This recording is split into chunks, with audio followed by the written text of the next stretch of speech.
and a year each at levels 6, 5 and 4. This covers the top of the amateur game. Only at level 3 do you start doing Northern Counties or Isthmian League level games, for example.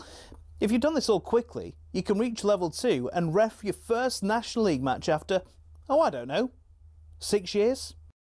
After getting enough experience at that level, you can apply to be a referee in the EFL. There's an interview, people watching you do games, and then, if the EFL are happy, you'll be granted a level 1 licence to ref in games in League 2 and above. Now, they don't just say on you go to the Premier League, you have to work your way up through the divisions. Only after years of hard work and refereeing on cold Tuesday nights in Stoke can you be considered to do matches in some of Europe's very best stadiums. Now, who was the youngest to reach the very top? It was actually Michael Oliver. He reffed his first Premier League match in 2010 at the tender age of just 25. So if you want to follow in his footsteps, crack on. It'll only take you roughly a decade, thousands of hours of work and an incredibly thick skin. In total, there are 37,000 registered referees across England, but the PGMOL has only deemed 21 good enough for the top flight. That means there's not even a 1 in 1,000 chance you'll even make it in. Obviously, referees can make mistakes, but when you think about it, having a go at them is kind of like slating a brain surgeon.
Good morning, how are you? Welcome along to Early Breakfast here on talkSPORT with Adrian Flux. We're building up to talkSPORT Breakfast at 6 o'clock this morning with Alan Brazil and Gabby Agbonlahor. But coming up for you now over the next hour, here's our Sam with the details. Morning. Yes, very good morning. What would you be going with there? Rembrandt, perhaps Serena Wiegmann. That's a bit harsh, isn't it? I'm thinking about Dutch people after the England's win last night. Has anyone seen? Has anyone seen? It needs to be something a bit more...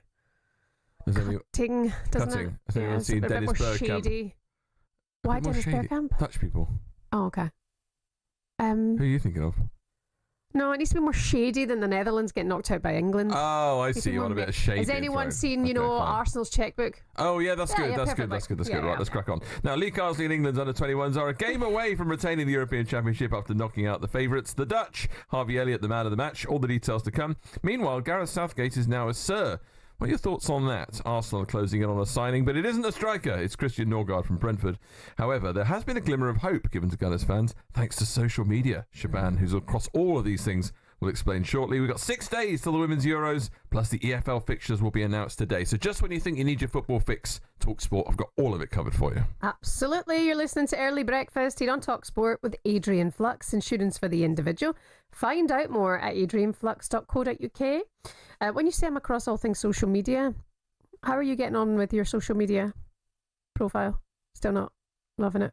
What's wrong with it? Last time I asked you, do you like social media? You went, well, I am on LinkedIn. Did I say that? Yeah. Did I? No, I was like, ooh. No, I have social media profiles. You can follow me if you wish. Mm-hmm. You do follow me, Shebahn. But you have in order LinkedIn as your priority, right? No. I would say Instagram's priority. Do you know, TikTok's unreal. It's unreal. I love TikTok. You do post on TikTok. In fact, you did your journey to work the other day on TikTok. Oh my God, what a journey it is? It is a very beautiful journey. Yes, it is. I actually think that's a decent trend. Dark outside. Walk to the office. Your walk to the office is a good one that they could do on TikTok. But because the trains were cancelled into London Bridge and I was covering the Sunday session on Sunday, I had to get off the train early and I thought, I may as well walk it. Oh, that walk along the South Bank. Beautiful, isn't it? It really is a stunner. It really is lovely. You realise how lucky we are. Best city ever. Yeah, it really is. It's absolutely stunning. Oh, controversial. Is it really? I would put Instagram at the top in terms of social media, just because I kind of, it's quite good to kind of see what people are up to, what sort of thing magic they're posting on their pictures and what parts of their lives they're not revealing. Yeah, and life. And then, Facebook is kind of like disappeared off the face of the earth, isn't it, really? It is. It's absolutely dead. R.I.P. TikTok's the other one. And then, you put LinkedIn somewhere, but does anyone really, does LinkedIn have any sort of credibility in the social media space? No, it's actually a nicer place to be be fair, than social media. I will give LinkedIn that. If you are out and about this morning, you want to follow Sam on LinkedIn, please feel free. Oh, yeah. Feel free to join LinkedIn. I don't know if that's a thing. I saw some random people now just follow me on Can you not LinkedIn. remember that? It's like, you're on social media, like, I am on LinkedIn. Said nobody ever, but that's why we love you, Samuel Stevens. Back with us very soon to go through today's back pages. Just giving you a little browse for now. There's a lot of focus, obviously, on the striker situation in the Premier League.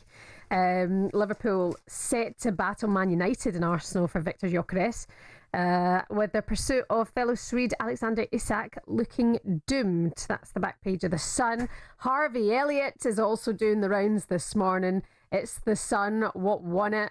Fantastic. Harvey books final spot. They've knocked out the favourites, the Netherlands, and they're a game away from retaining the Euros Under-21 Championship. Fair play to the boys. Arsenal closing in on Christian Norgard from Brentford is making the back pages today, as is Alejandro Garnacho, back page of the Mirror. Shrift. Alejandro Garnacho's highly controversial to wear Aston Villa shirt beating Marcus Rashford's name has convinced Man United to sell him. Maybe he got his way in what he was looking for there.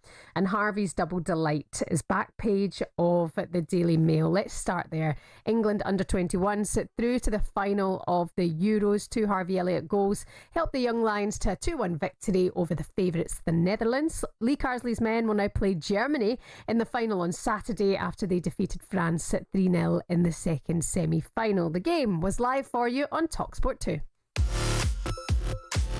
Can the Young Lions replicate what the senior team did at the Euros last summer? Anderson starting down the middle for England. He's prodded into the path of Harvey Elliott in the area! What a finish! Harvey Elliott lashes it home for England! Here come Netherlands as Ohio with an early shot! Oh, what a goal! He's caught out the goalkeeper from miles out! It's an incredible strike to bring Netherlands level. Elliott sprints into an infield position now. Central area, running all the way into the penalty area! What a goal! Harvey Elliott with his second! Harvey Elliott, England's talisman, 4th goal of the tournament, unbelievable. And England's young guns are through to another final. The holders of the Under-21 European Championship will have the chance to retain their trophy. England have done it. England have won it. Through to the final. England 2, Netherlands 1. Sensational stuff. Can they go? Can they retain? It's going to be a tough one against Germany, but fair play to them. Knocking out Spain, knocking out Netherlands. Unbelievable stuff. After the game, England boss Lee Carsley was full of praise for his match winner last night. I thought he was outstanding. I think he's definitely grown as the tournament's gone on. I think he was definitely frustrated at the last tournament with the amount of game time he had, but the players that he was competing with, him and Charlie, had to be patient. They showed during the qualifying campaign that they were ready to lead and they were ready to carry the team on, along with the other players. But Harvey's getting stronger as the tournament's going. He's a threat in front of goal, which we always knew. He's definitely got assists in his arsenal as well, and hopefully he can continue that in the final. Harvey Elliott, outstanding performance from him last night. He did a knee slide to celebrate at the end of the game, and he said he hopes he's not injured himself in the process. Apparently the pitch was really dry and he's ended up hurting himself ever so slightly, so fingers crossed he is okay for the final. But something like 330 minutes he's had for Liverpool over the season, and a great performance from him. Surely, I mean, as we heard there in the news, it was Harry Symeou speaking that if Brighton were to come in from 40 million, is something they should look at getting. A bright young talent, fair play to him, and a brilliant performance from him last night. Like we say, England looking to retain their title from 2 years ago, which also they achieved under Lee Carsley. And on the sports bar last night, Jamie O'Hara and Jason Cundy discussed whether the under-21s boss could do a job in the Premier League. You and I both saw that game. We weren't great against them at all. We got well beaten, really well beaten. So he's got to come up with a plan. He's got to come up with something different because they were much better than us on the night. And from what I've seen, something's got to change because they dominated. But he deserves a bit of credit, Lee Carsley. Credit. Do you know what I mean? He's done a really good job at, a manager at that level. I agree with you. I totally agree with you. But do you think he could manage a Premier League team? I'm not sure about that yet, mate. What do you mean not sure? Well, I don't know what the... Okay. What's the criteria? If you're in charge of a Premier League club, would you get... Okay. Yeah, maybe. If I'm Brentford manager, more credentials than Keith Andrews. Why are you going for Brentford? Why are you going Well, because they need a new manager. They just got one. Yeah, I know, but like... Bournemouth. Iriola goes. Lee Carsley, for me, has got more credentials about him than Keith Andrews. Surely, right? Managed England. Probably. I mean, probably. No, I mean... He's managed the national side. Is that enough? I'm not so sure that Keith Andrews, you think about that, what a chance he's got, and good luck to him, by the way, but sometimes you need that chance. Someone needs to make a break from the mould, and is he that manager? Is he that kind of manager where he's done so well with the under-21s? Yes, he's managed England's first team. Is he the man that's going to take your team again to another level? I mean, if they win it again, that's an incredible achievement. Is it something like they hadn't won the Euros, the under-21s, in something like over 35 years, and then they might win 2 on the bounce? I mean, that's incredible. That's down to Lee Carsley and his team. I mean, Ashley Cole, a big part of the backroom staff as well. He's the assistant manager. You would imagine they are using this for their step towards the Premier League, right? Is that not what everybody wants? Or maybe wants to be the England manager again if Thomas Tuchel doesn't win the World Cup. Maybe Lee Carsley will come in, but to win 2 trophies for the under-21s, and you're likely going to be working with those players, you think it would be considered for a job as permanent England manager in the future, or a Premier League manager? What about you? Would you take him at your club? 81089. You can let me know your thoughts on this. talkSPORT co-commentator Darren Ambrose says it would be a remarkable achievement for England to retain the title. It'd be an incredible achievement. It'd be brilliant for Lee Carsley. Obviously took that short stint of the national team, the full national team, come back down to the 21s where he's comfortable, and if to get back to back at this level when there's such high quality throughout Europe, throughout the European sides, the players that have pulled out for the Club World Cup, players that are out through the injuries as well, for this set group of players to come in as underdogs, you'd have to say, with the pullouts. To really take control of the tournament, I think is fantastic. And if they can get one more game over the line, then they're going to be heroes throughout the country. Another thing to mention then about Lee Carsley and why this is so impressive is that this is a team, and another version of this team, players that have left the under-21s that won it with him last time round. To win it with another bunch of players is such an incredible achievement. So fair play to him. He's obviously doing something right. Remember when he took the interim role as England boss, there was a lot of focus on his press conference. Was he the kind of character to speak with the media, all that kind of stuff. You have to get it so right to be the England manager. You can't just be a good football tactician or a good player manager. You have to be able to handle the press in a certain way as well. Whereas the moment with the under-21s, you don't really need that. You don't really need that version of yourself all ready to go. Whereas the second that you stood up for interim manager, there was so much focus on him. You scrutinised so much in every aspect. Fair play. I hope they win it. I really, really do. I like this England under-21 side, and to retain the title would be absolutely outstanding. By the way, speaking of England, Gareth Southgate, you'll have seen all over your social media on the news yesterday, he got a knighthood yesterday. Does he deserve it? Is the kind of thought process that's going around through some people this morning and yesterday when it was all going around on the old screens of him at the Palace, being knighted by Prince William. On Drive, Darren Bennett and Andy Goldstein debated whether or not Sir Gareth was worthy of his honour. The David Beckham one does make sense because he's done so much for his country. I remember him being front and centre, helping us get the Olympics, things like that. Yeah, that's a good point. Lewis Hamilton, 7 world titles. Makes sense, right? It does make sense. I mean, he's equalled the record, the best ever. right? I've just got a problem with if you do your job really well, you get knighted. No, but come on. No, but he's representing England, so he deserves that. Well, he's English, so yeah, of course he's representing England. With Gareth, he did what did he do? That's my point. Like, I know what he did in terms of... I don't want to poo-poo his knighthood the day he's got it, or the day after he's got it. Uniting the nation. He did that. Making people believe in the England national team. He did that, I'll give you that. But ultimately, he didn't quite get us to where we wanted to get to, which was he's not got it for services for football, he's got it for services to the country, right? And so he has So what else has he done for the country other than being the manager? No, but he's reunited us, hasn't he? Yeah, so you get for that. No, okay. So Gareth Southgate is far and away the country's most successful manager of modern times. Yeah, he didn't win anything, but he did do a good job. You know, you fall short. It's tough. You don't want to come down on somebody who's just been knighted and is now a sir. He's a good man. You can absolutely say that about Sir Gareth Southgate. But he's not a winner. Do you have to be a winner to get a knighthood? You could be a winner and be an absolute... I can't say that word on the radio, you know, whereas he is a good man and he does good charitable stuff as well. He's done good things for the country. So, yeah, I think he deserves it. But there are other people who I think should be on that list as well. You can let me know your thoughts on that. 81089 03717 223344. By the way, live football for you tonight here on talkSPORT. Man City take on Juventus in the Club World Cup. 8 o'clock here tonight on talkSPORT. Coming up next, we'll get into today's back pages. Morning.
Very good morning to you. How are you today? You're listening to Early Breakfast on talkSPORT with Adrian Flux. Get a tailor-made quote for your commercial vehicle. Search Adrian Flux Insurance for the individual. It's Shebahn with you, and then it's Alan Brazil and Gabby Agbonlahor with you. on breakfast at 6 o'clock this morning. Some of your other headlines you're waking up to today.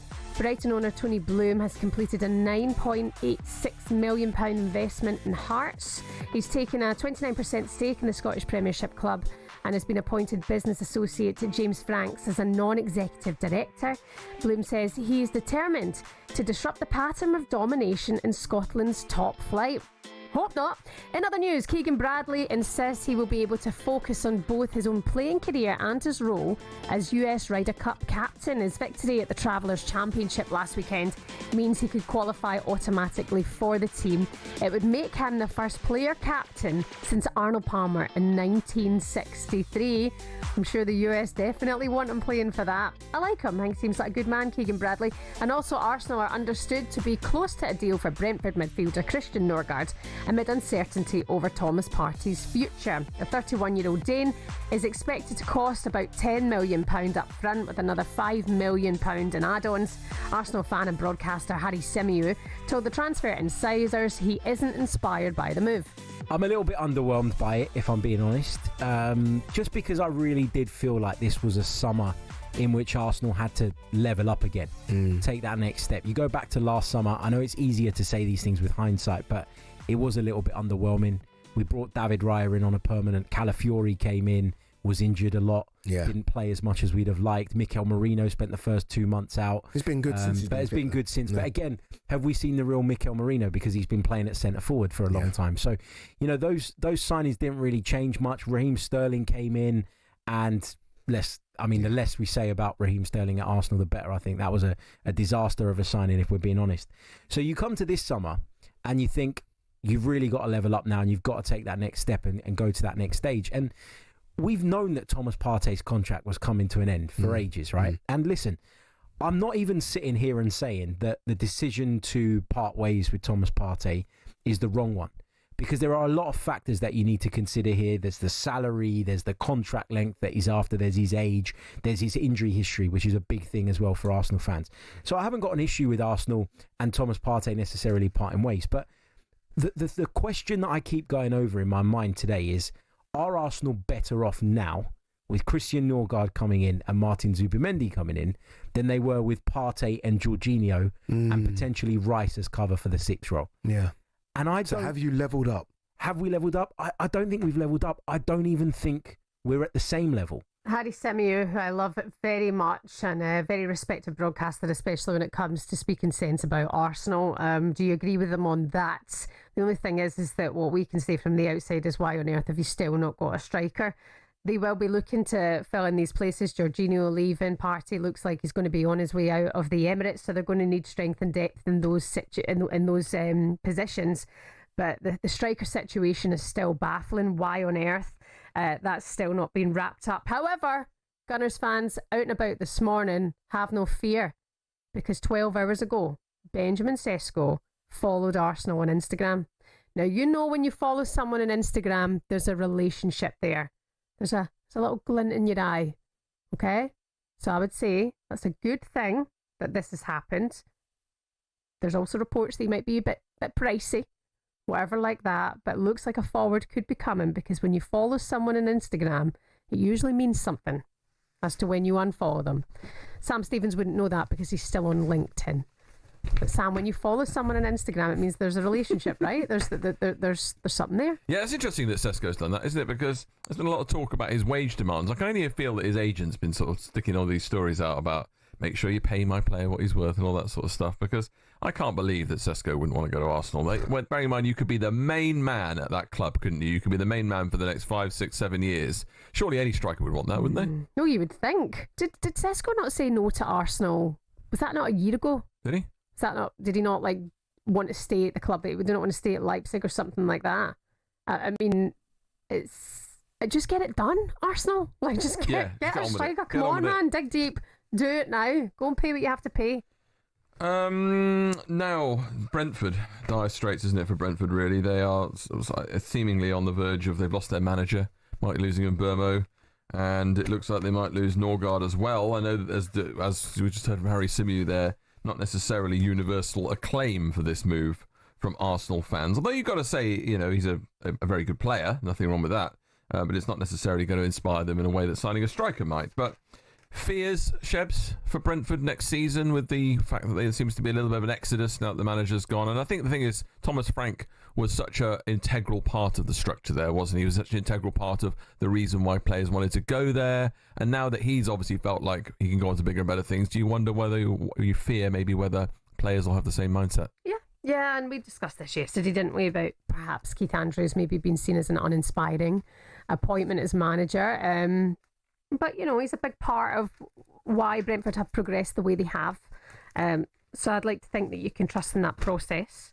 They're losing big players. However, this Brentford news this morning, it's inside the Sun. Model Claudia Schiffer's husband is in talks to invest in Brentford FC. So maybe like with these players going out, maybe there's new big wigs coming in.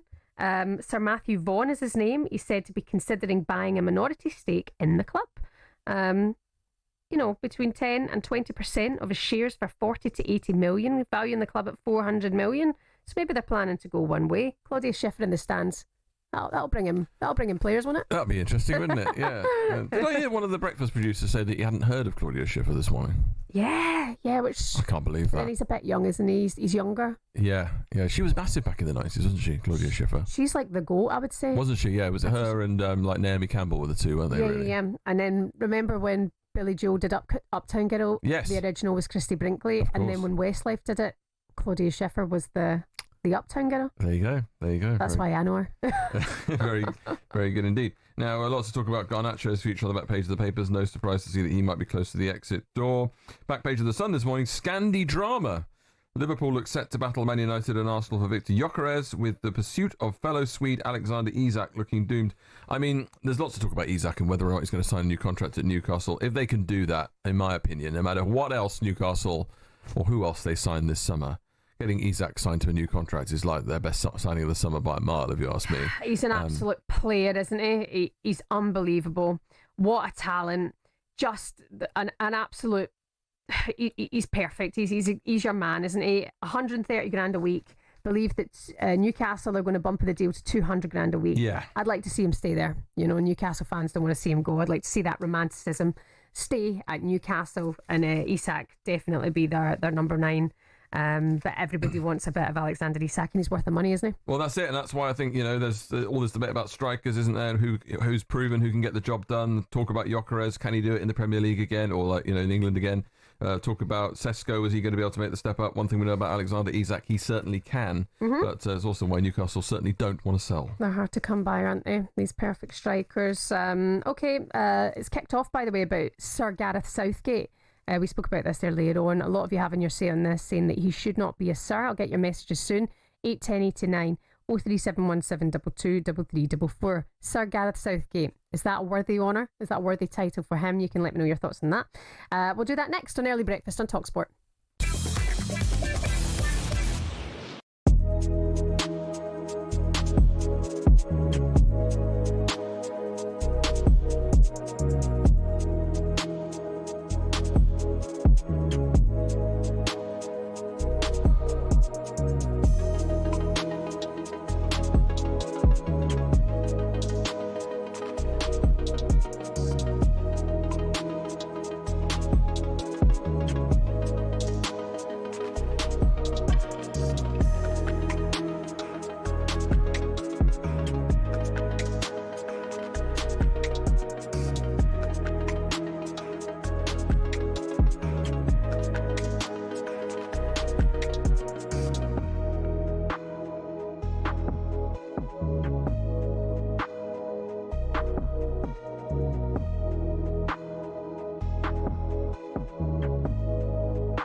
It's not often you associate fan power with Chelsea Football Club, but one of the shining examples of it lies with a group called the Chelsea Pitch Owners.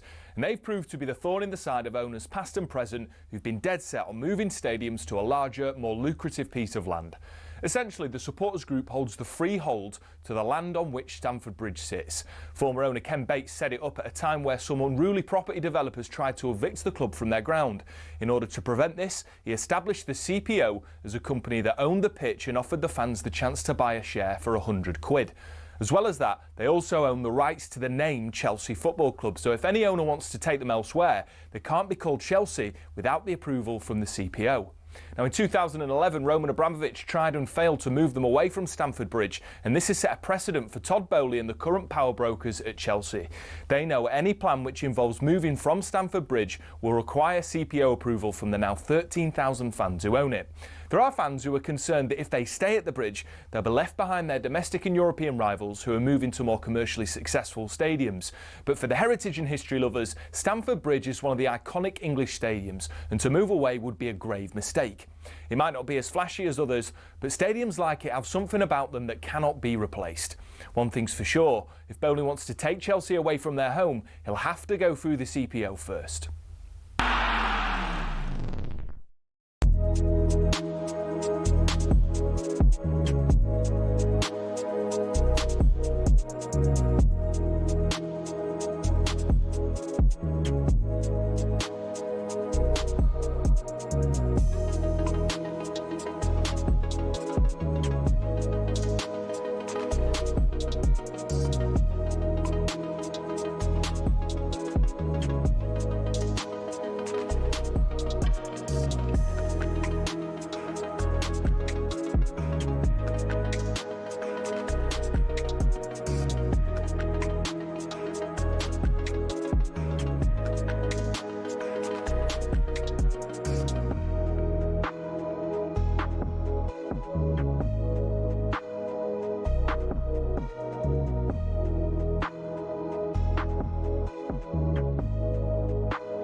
Good morning. Welcome to Early Breakfast here on talkSPORT with Adrian Flux. The cover you need at a price you'll love with What's Fans Insurer of the Year 2021.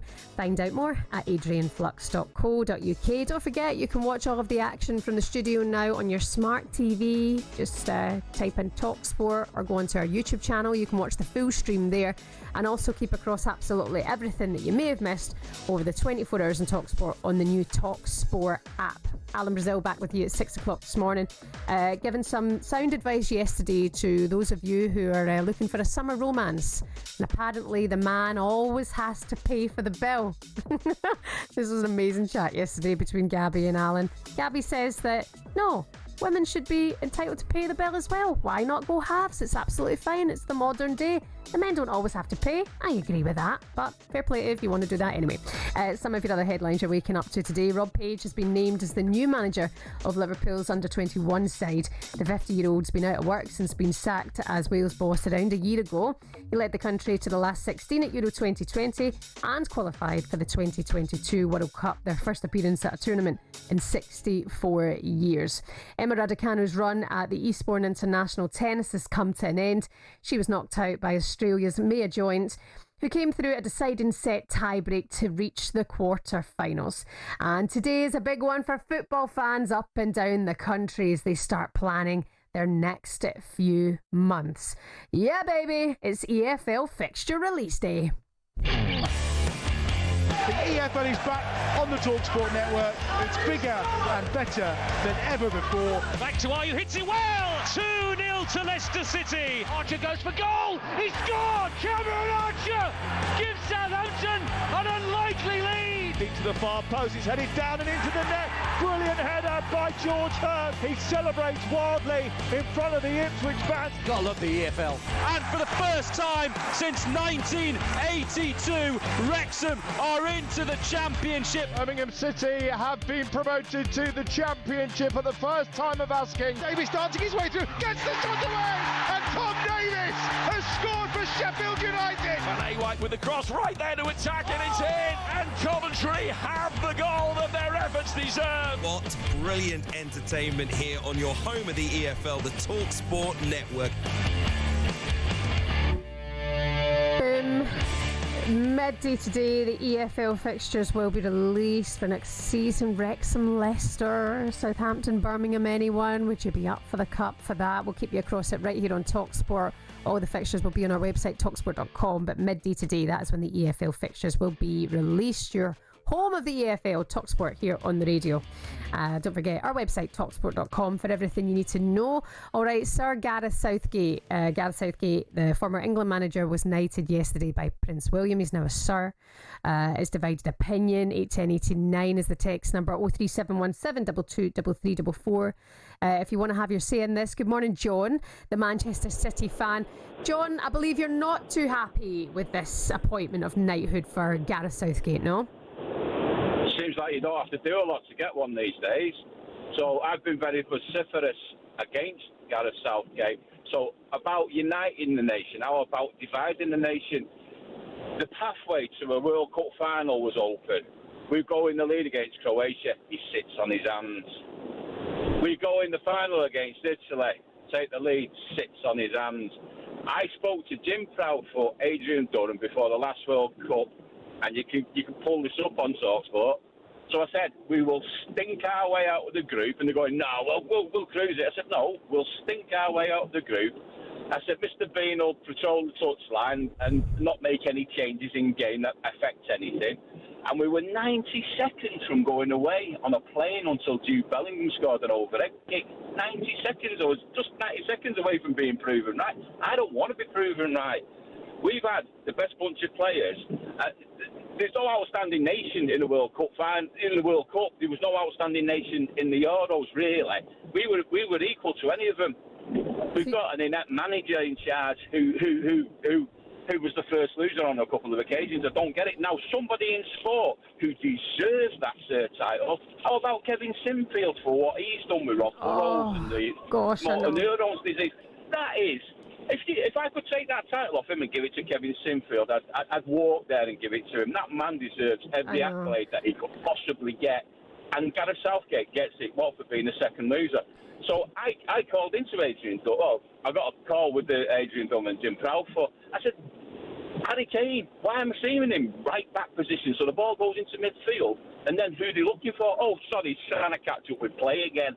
So we've got a striker who can put a ball in the net, and he's always trying to make the play. John, John, that's what I will say is, like, you've highlighted there Kevin Sinfield. Yes, he should have been a Sir a long time ago for all the work that he's done for motor neuron disease, and his best friend Rob Burrow, who sadly passed away from such a cruel disease.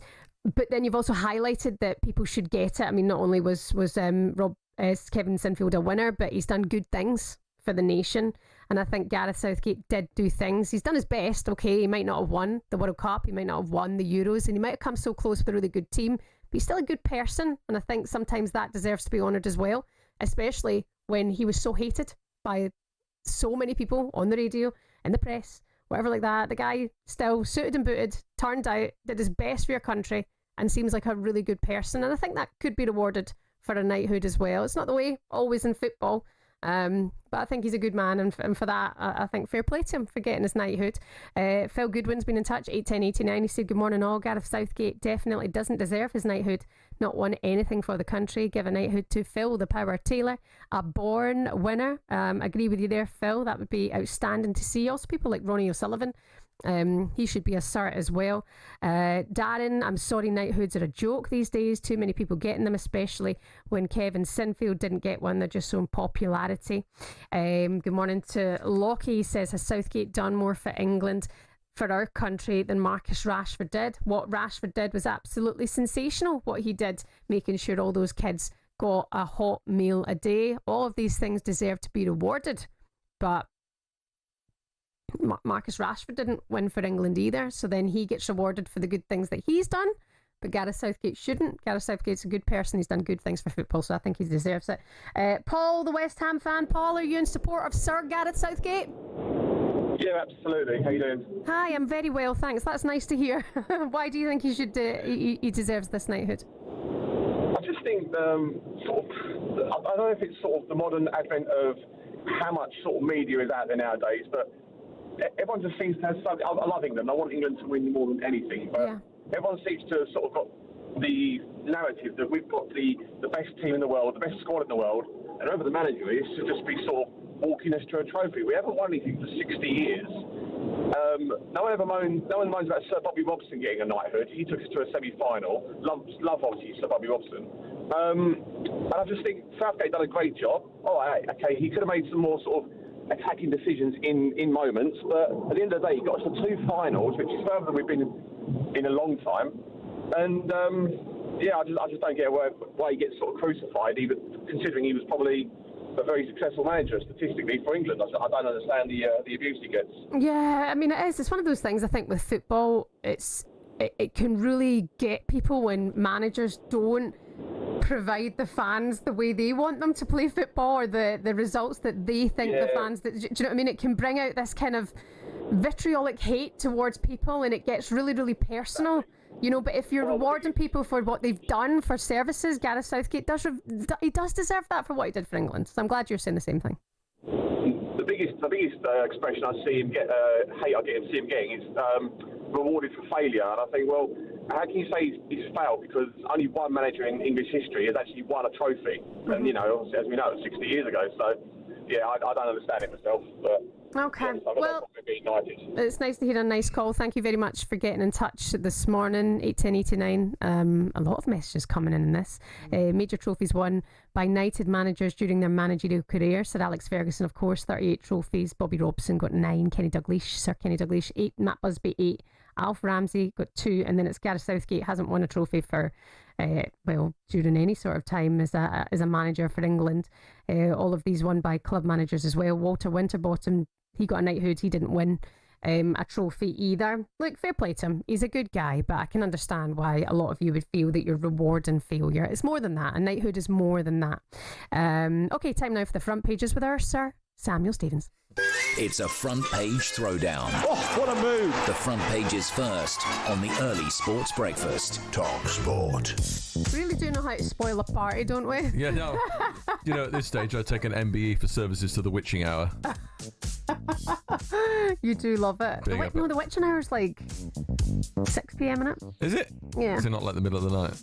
Oh, the witching hour is... Vampires. No, I think the witching hour is what they call like when kids are going crazy before bedtime. Oh, yeah. That's the witching hour, isn't it? Yeah, that probably makes sense, actually. You're just like the deader.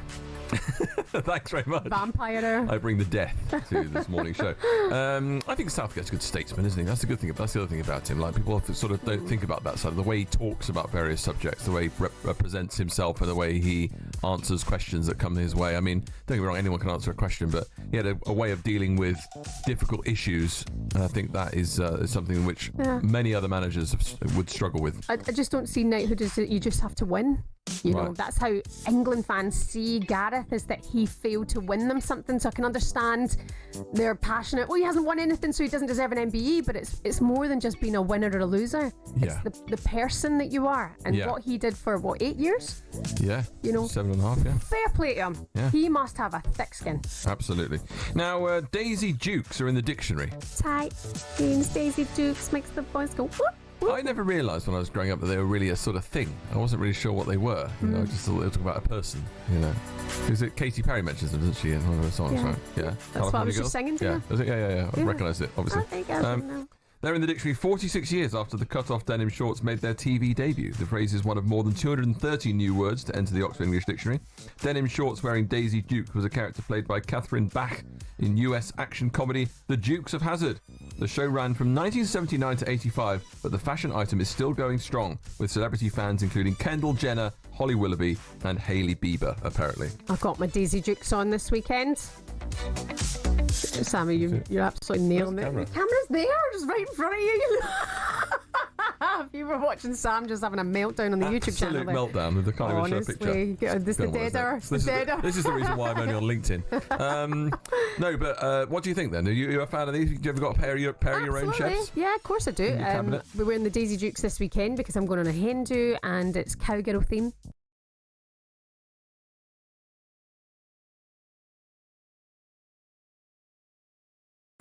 What's the Yeah, get rid of that. Get rid of that. Get rid of that. Just my cellulite backside hanging out.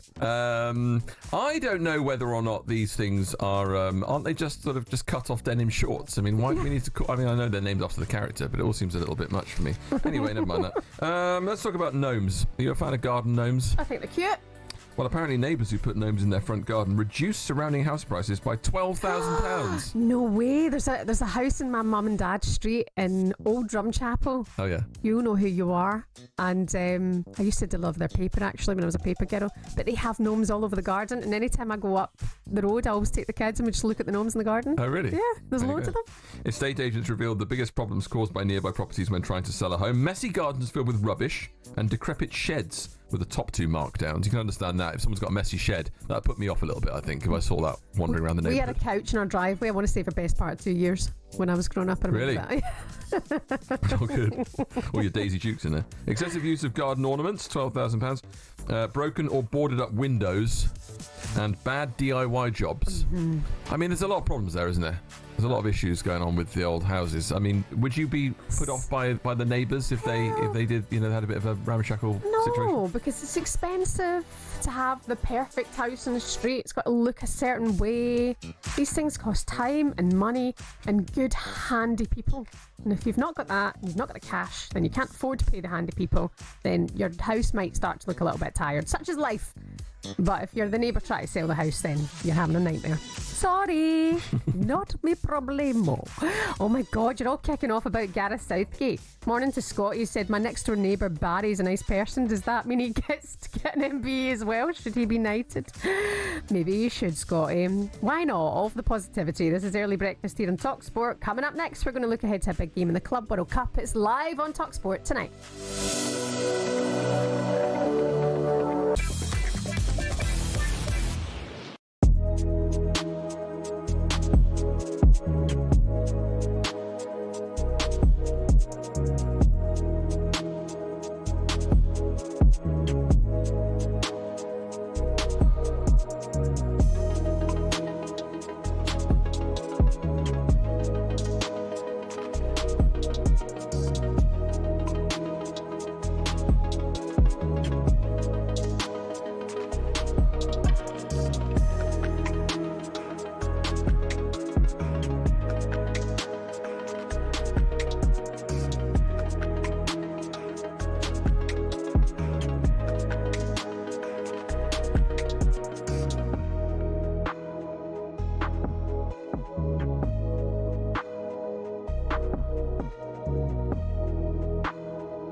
What two? Greetings, loved ones. Let's take a journey. I know a place where the grass is really greener. Warm, wet and wild. There must be something in the water. Good morning, how are you today? Welcome along to Early Breakfast here on talkSPORT. Alan Brazil's theme tune, he loves Katy Perry's with you at 6 o'clock this morning alongside Gabi Agbonlahor on talkSPORT Breakfast. Coming up for you at 8 o'clock tonight, by the way. Oh, it's a belter in the Club World Cup. Top of the group is at stake tonight for Manchester City as they take on Juventus. There may be an element of revenge at stake after the Italian side defeated City this season in the Champions League. As ever, we have the game for you live here on talkSPORT, 8 o'clock tonight. Comes back to the edge of the box and drilled home by Ryan Cherki for his first Manchester City goal. I said many times last season, the season was not good, so it's not going to change. They'll be back at it. This Club World Cup's a great opportunity to bed the players in. It's another opportunity for silverware, and then Premier League. We all know Manchester City are going to be in and around it next year. Vlahovic has put Juve ahead. Edison thought he kept it out. City have to lick their wounds in Turin. It's finished. Juventus 2, Manchester City 0. By the way, I'm absolutely loving Pep Guardiola's holiday vibe, it looks like. I know he's not on holidays at the Club World Cup, but just the pictures of him on the beach playing football with the lads. He's in some neck, isn't he? City go into this match in Orlando behind their opponents on goals scored after both sides won their opening 2 games. The winner of the group is on course to face RB Salzburg, with the runner-up due to meet 15-time European champions Real Madrid. Tasty. Now, the Club World Cup. Are you involved? Are you not? You invested? You care?